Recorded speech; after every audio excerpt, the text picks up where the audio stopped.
di benak kita, di telinga kita ya, saya jumpa Pak Iskandar juga jalan stunting.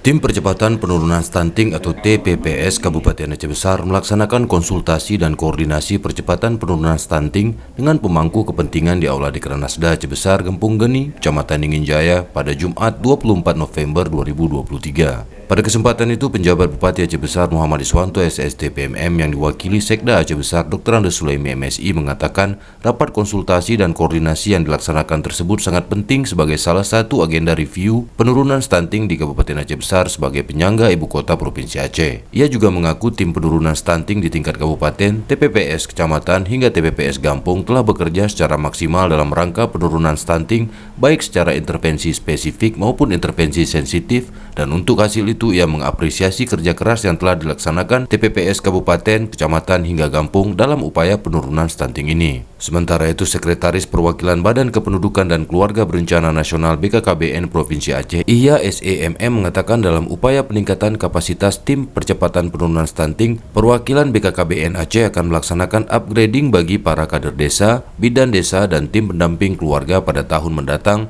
dengan melatih kembali kader desa, bidan desa hingga TPK agar mendapatkan peningkatan kapasitas sehingga dapat bekerja lebih detail lagi dalam upaya penanggulangan stunting di masa mendatang. Ia juga menyampaikan terkait upaya identifikasi kasus stunting di masyarakat, nantinya petugas harus benar-benar mencermati kasus yang ditemukan, baik penyebab dan dampak yang akan terjadi, sehingga mampu mengambil langkah intervensi sesuai dengan kebutuhan penderita tersebut. Ia mengatakan keberhasilan selanjutnya yang harus menjadi target pencapaian yaitu ibu yang akan melahirkan tidak dalam keadaan anemia dan bayi yang lahir dalam kondisi cukup sehat. Ia juga menerangkan bahwa upaya penurunan stunting dilakukan melalui dua intervensi gizi, yaitu intervensi spesifik dan intervensi sensitif. Intervensi spesifik merupakan kegiatan yang langsung mengatasi penyebab terjadinya stunting dan umumnya diberikan oleh sektor kesehatan seperti asupan makanan, pencegahan infeksi, status gizi ibu, penyakit menular, dan kesehatan lingkungan.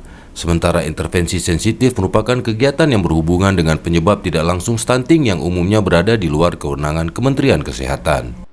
Nah, mungkin TPK kita yang 604 kali 3 orang, ada bidan desa, ada ketua PKK, ada kader KB, belum cukup mampu menjawab kondisi itu.